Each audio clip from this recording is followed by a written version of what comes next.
Külastame Tartu Tervishoiu Kõrgkooli. Ja kas teadsid, et siia saavad õppima tulla kõik need, kes on lõpetanud gümnaasiumi?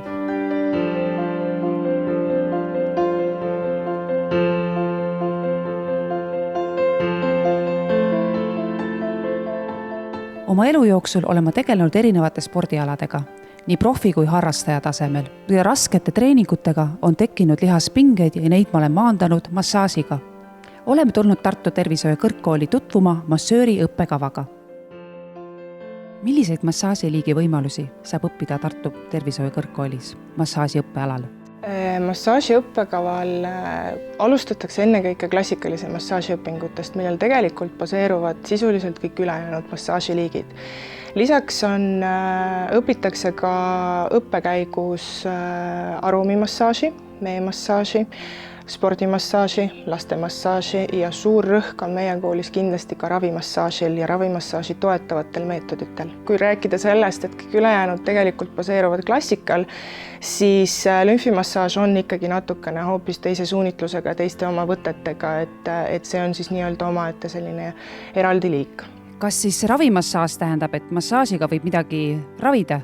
Ei, seda kindlasti mitte, et hästi oluline on alati ka rõhutada ja ma arvan, et see on ka üks asi, millega me oma lõpetajad siit koolist välja saadame, on see teadmine, et massaaž ei ole võluvits, et sellega tõesti ei ole võimalik alati nagu ravida. Massaaž on pigem selline võimalus, mis siis leevendab mingisuguseid probleeme ja võib olla nii-öelda toetava teraapiana põhiteraapia juurde. Et kindlasti näiteks kus on väga palju abimassaažist, on seesama lümfimassaaž, kui me räägime lümfitursetest, et kus tõesti inimesed tulevad ka kas operatsiooni järgselt tursetega, siis lümfimassaažiga on tõesti võimalik väga palju ära teha, aga meie kooli lõpetanu siis tegelikult peaks ennast veel ka täiendama selle lümfimassaaži ja õppima siis nii-öelda lümfiterapeudiks. Aga üldiselt jah, massaaž kui selline alati võiks olla nii-öelda toetava ravimeetodina, aga mitte kindlasti põhilisena. Miks eraldi just lastemassaaži õpitakse? See põhjus seisneb selles, et lastemassaažis ei saa päris samu võtteid kasutada, mida me saame kasutada täiskasvanute peal.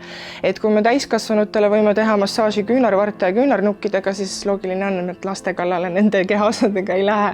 Et seal on natuke omad võtted, oma nüansid, et me rohkem keskendume õppekäigus ka just imikute massaažile. Tõestatud on näiteks sellist 2 huvitavat fakti, et mis puudutab just enneaegselt sündinud lapsi, siis on leitud, et massaažiga on võimalik tõsta nende kaaluiivet, mis on tegelikult nende nii-öelda haiglas viibimise üks peamisi eesmärk, et nad saavutaksid selle teatud kaalu, lisaks siis nii-öelda sellele, et kõik ülejäänud organsüsteemid toimiksid nii, nagu nad toimima peavad.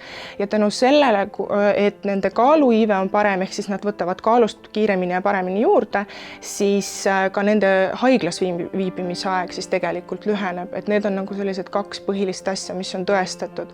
Rasedate massaaž tegelikult käib meil ühe osana ravimassaaži aines. Ravimassaaž kui selline põhineb tegelikult diagnoosil, tervislikul seisundil, et rasedus meil nii-öelda diagnoos ei ole, kui nii võtta, et ta ei ole nii haigusseisund, aga ta ikkagi on oma teatud nüanssidega, ka need samad faktid, mis ajast peale ei tohi, eks ole, rasedat panna kõhuli, milliseid piirkondi võib-olla peaks vältima masseerimisel, millistel juhtudel on kindlasti massaaž rasedale vastunäidustatud, et kõik need asjad tegelikult ka õppekäigus läbitakse.